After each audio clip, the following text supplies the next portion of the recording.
Yeah. Yes. Yeah. Good evening to all. Sincere thanks to this academic committee of the Spine Committee and Middle Spine and WFNS Spine Committee. You Coming to can the, put total screen, please. this is fine. No? You Yeah. can now. Yeah. Yeah. So coming to the introduction, actually, the neurosurgery spinal cord tumors, its goal is to achieve the safe maximal resection with oncology and functional balance. Though recent advancement very good in neurosurgery, but still it bears a significant risk in removing these spinal cord tumors with a mortality range of 3.7 to 7.5%. The IONM tool, which represents the mapping and monitoring of the spinal cord and nerve roots in a real-time manner during the surgery. In this evidence-based era, still you need to demonstrate the effective role of IONM in spinal cord tumors. That means that choosing the right IONM techniques that gives a appropriate silence during surgery is more important. When it comes to the spinal cord tumor surgery with IONM, so single IONM technique is not that much useful to manage to preserve all the neural functions. So therefore, it requires some multimodal techniques in especially the extradural or intradural, intramedullary, and also conus mass. Coming to the location of the tumors, the cervical is more risk than the thoracic and the lumbar. Coming to the way. The surgery with the IONM is really a challenging, but elevating the surgical skills and preserving the real functions. Therefore, the IONM gives that margin for error, which is very small during the course of surgery. However, when it comes to the conus and cara icona, is that another distinct, actually. And the spinal cord tumors, which is operated since in the 1907 by the group of people in Vienna without IONM. When it comes to the IONM, they introduced with the spinal cord intramedullary tumors, which is started in 1975. How it's performed with the IONM is actually stimulating the motor cortex and the electrical stimulus, which goes through the cerebral peduncle and peroneal tract and elicit the compound muscle action potentials from the distal musculature. There is motor pathway, which is MEPs. Coming to the SSCPs, actually, you can stimulate the peripheral median nerve or posterior tibial nerve for the lower limb, and it goes to the dorsal median lemniscal system and recording the response from the postcentral cadus, which is the SSCPs. Coming to the multimodal IONM techniques in spinal cord tumors are somatosensory evok potentials, motor potentials, D-wave monitoring, nerve root monitoring, mapping and monitoring with the electromyography, and also the reflex monitoring. Coming to the SSCPs that can be used to monitor the dorsal column median lemniscal pathway. These dorsal columns are highly vascularized by the pad of posterior spinal arteries. Therefore, the SSCP can help to monitor the functionality of the neural circuits during the course of spinal cord tumors removal side. SSCPs can be done in a two-way. For the upper limb, one is the median nerve, which we are stimulating the brief electrical shock on the median nerve on the bilaterally and trying to record the response from that C3 dash and C4 dash in the cortex according to the 1020 EEG system. Coming to the posterior tibia now for the lower limb, actually we are stimulating the posterior tibia now in the ankle, and the stimulus goes all along the through the spinal cord, and we are recording from the CZ, which is the CZ dash, which is it according to the 1020 EEG system in the cortex. This is a typical illustrative example picture of that actually the median now for the upper limb, and this is a picture for the lower limb, which is for the posterior tibial now. The stimulate parameters are actually the ratio of the SSCP is to stimulate and identify the vascular injury to the nervous system during the surgery, as well as to monitor the sensory functions.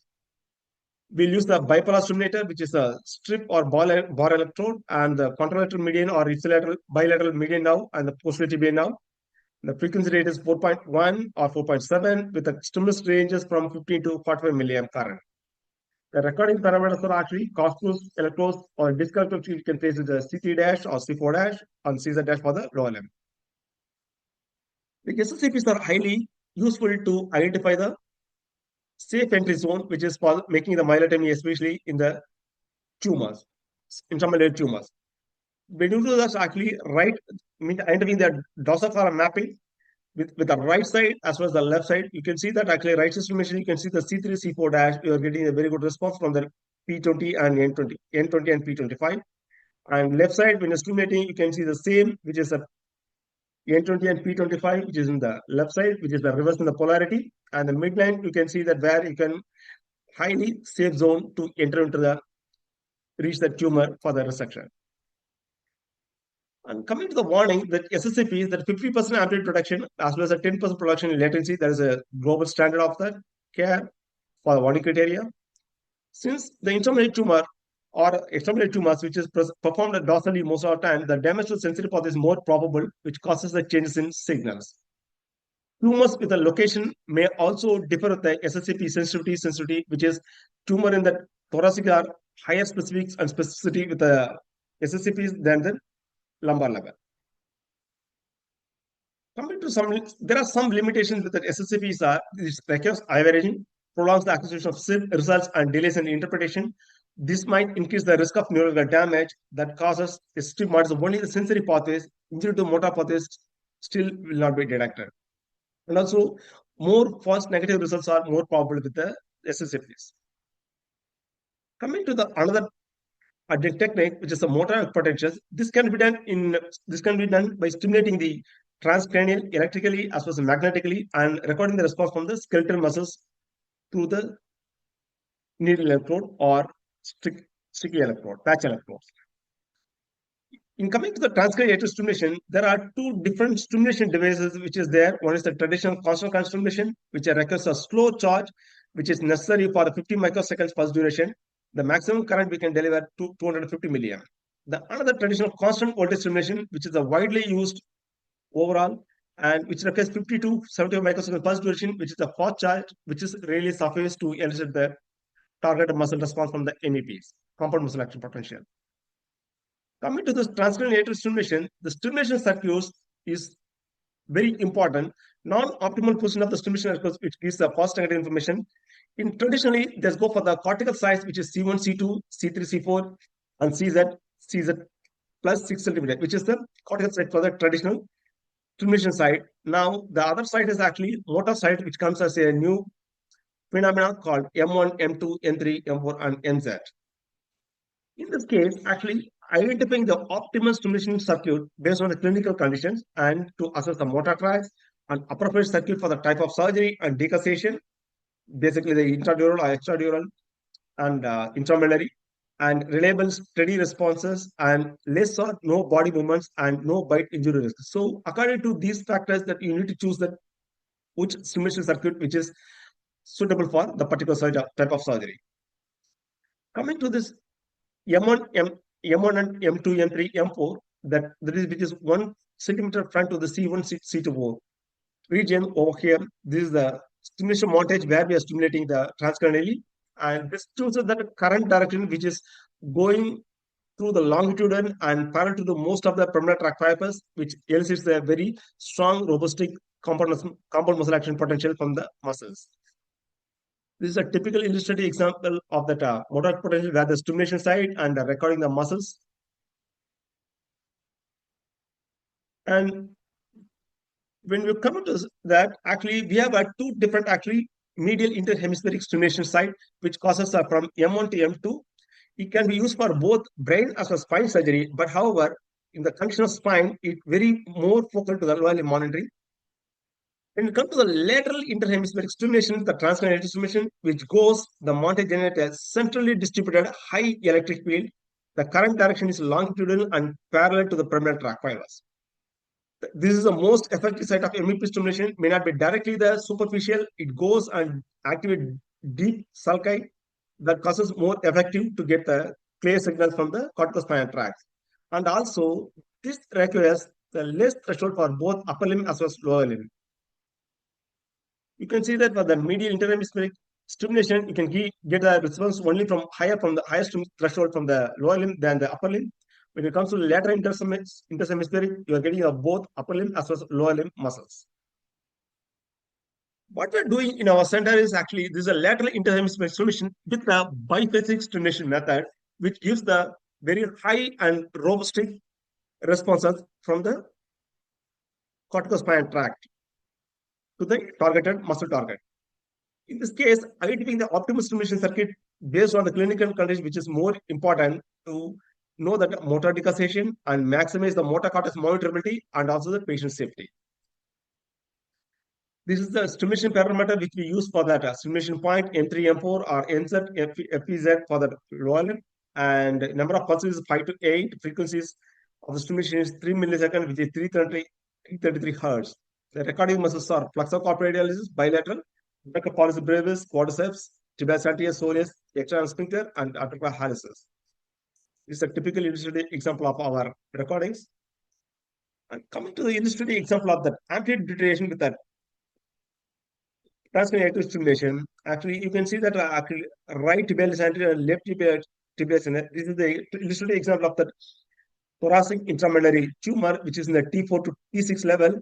And we can see that laminectomy, we got a very good response from that, satisfactory response. But after the dual opening, stop the tumor resection, the amplitude is gradually decreasing from the baseline, and it goes up to the right side is more than 60% from the baseline, and here it goes more than 45% from the baseline, which causes the postoperative one muscle grade deterioration for the patient. Another technique for the spinal tumor is actually direct wave monitoring, which is elicited by the stimulation of the critical number of cortical fibers, corticospinal tract fibers in the spinal cord. This D wave, which represents synchronous activity of the fast conducting fibers that are activated either distally or near the cell bodies of the pyramidal neurons. These fast conducting fibers of the large pyramidal cells with no synapse arrangements at the end of the terminal, so it is not affected by any anesthetic regimens, so it can easily monitor through the single pulse. This is the technical details which we stimulate at M3 or M4. Number of pulses is 1 with a continuous stimulation, and we use the stimulation strength of 100 to 500 volts continuously. This is a recording electrode, which is a typical spinal catheter electrode, which we can place it one more in the proximal and one more in the distal. Try to record the response from the rostral as well as caudal wave. This is a typical example. You can see that actually rostral, we can get that, since this is the very minimal potentials, actually the response are very minimal and also very short latency potentials. This is a rostral and caudal responses. Actually, you can see here, and when it comes to this rostral is works as a negative control and caudal is a positive control. If there is a reduction in amplitude or loss of signal, we can identify the tracks which is damaged. This is a typical responses which we can see here. Here, this is a caudal, this is a rostral one, and this is a caudal one. And we can see that the response which is coming down with the D wave response with the D4 to D5 response. And this is the another one is the typical illustrative response of the D wave, which we are recording from the cervical level, which is from the 2.3 millisecond with the short latency responses. Here, sometimes along with the D wave, which is the motor wave, we can see the I wave also, which is highly sensitive to the anesthesia agents, not as like a D wave. You can see the stack response over the D wave and I wave here. And we have one case scenario, which is a C1 to C3 intramedullary tumor with a clinical history of 17-year male and pain with the upper back radiating to the right upper limb since 4 months, and no complaint of difficulty in walking since 5 days. And the power is upper and lower limb is the left side is 4/5 and right is 4/5, and bilateral hand grip weakness is there. And the MRI shows that C1 to C3 heterogeneity hyperintelligence component with the heterogeneous constant enhancement with the cord edema from the cervicomedullary junction to C3. We impressed that the low-grade glial tumor favorite to the pilocytic astrocytoma or ependymoma. This is a DT image which we can show that there is a predominant displacement of the fiber tracts with the tumor. What we did is actually we have used the intraoperative neuromonitoring with the transcranial MEPs, DVA recording, and SLCPs. In the intraoperative findings, tumor is actually grayish, suckable, moderately vascular. The plates are well defined. When it comes to the D wave, at the lower end, the tumor was densely adherent to the cord, where 100%, 10% loss in the D wave was noticed the initial, And there was a 40% loss in the D wave by the end of the excision, with a recovery back to up to 30% loss. The transcranial MEPs, which can show completely lost on the left side with a 50% loss on the right side. The SSCP is a 50% loss when we are making the dorsal myelotomy, and we achieve the gross total excision. This is the intra picture of the excision one. And you can see that transcranial MEPs with the baseline, which we can get the both bilaterally, we are getting the response on the upper limb as well as lower limb. But into the tumor section, we completely lost on the left side, and right side also upper limb we lost with more than 70%. When it comes to the D wave response, this is the laminectomy at the stage the baseline, and when it comes to the middle of the tumor resection, actually 50% tumor resected with a 20% wave, which is deteriorated amplitude, and 70% at 70% that is a 30% deterioration. And coming to the end of the resection, it's more or less 38% deterioration is there, and the rest of the signals are preserved. This is a post-op image with the sagittal and axial and post-sagittal with that resection cavity. And the final histopathology report comes as a grade 2 epidymoma. Coming to the post-op recovery, the power immediate post-op is deteriorated by 1 grade in the both upper limb as well as lower limb in the left side, and joint position sensation affected in the right lower limb and normal in the left side. After 3 days of post-op, the power is gained back to the normal, to the baseline, and the ambulatory is and can walk with a support. And we need to take an intraoperative decision, and with a D wave is, if the D wave is normal, MEPs are normal, complete surgery as planned, and good postoperative outcome you can achieve. And if the D wave is normal or drops less than 50% from the baseline, MEPs drops more than 50% from the baseline, and corrective measures you can take, like wait for the waveforms to improve and give the saline irrigation and increase the blood pressure, and complete the surgery as planned, and you can get a good postoperative outcome without deficit. When it comes to the other way, the D wave is normal or drops less than 50% baseline, but however, the MEP, transcranial MEPs are drops more than 80% or loss, complete loss.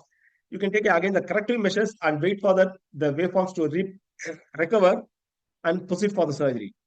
In this condition, you may see the postoperative transient weakness, since it is more than 80% loss and less than 50% the D wave loss. But when it comes to the corrective measures take, is the general rule that one can proceed with the surgery even if the MEPs are lost. However, individual surgeon has to take a decision based on the surgical procedure, pathology. When it comes to another way, the D wave drops more than 50% from the baseline, MEP drops by more than 80% or complete loss. You can take a corrective measure and wait for that waveform to recover, stop if there is no recovery of the D wave by more than 50%, and post-operative you can find out the permanent weakness. There is another one, lost is actually the D wave unmonitorable. If you cannot able to monitor the D wave and MEP is complete loss, and corrective measures can be taken and wait for the waveforms to recover, and if there is no recovery, stops. But in this condition, either the post-operatively, either transient or permanent weakness, you may observe that. When it comes to D wave, this is an excellent neurophysiological marker in supratentive tumor surgery. However, amplitudes tend to be very small compared to the muscle MEPs, and Dr. that's why Parthiban, 1 the minute, please. neurophysiology. 1 minute. Yeah, Okay. sorry. 1 minute. Yeah, neurophysiology must have advanced understanding of the signal to noise ratio with an ability to troubleshoot the noise artifact and easing the noise artifact, adjusting the filter settings, stimulating the average correction, and placement of the epidural electrodes in the subdural compartment. This you can see that actually signal to noise ratio. You can see that the signal to noise ratio, one electrode it can pick up the very less than 1% signal to noise ratio, but another one is getting that more than 1 signal to noise ratio. That means you need to correct it properly, position appropriately.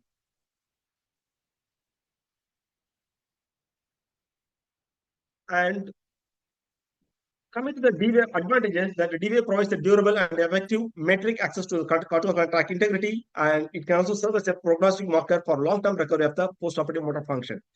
However, there are some limitations. The tumor below T10, T11, you cannot able to monitor the D-wave, and D-wave cortical spinal tract will be affected by electrode placement, like the revision of surgery, Moss effect, dense dural adhesions, and also it cannot be detected laterality of the weakness.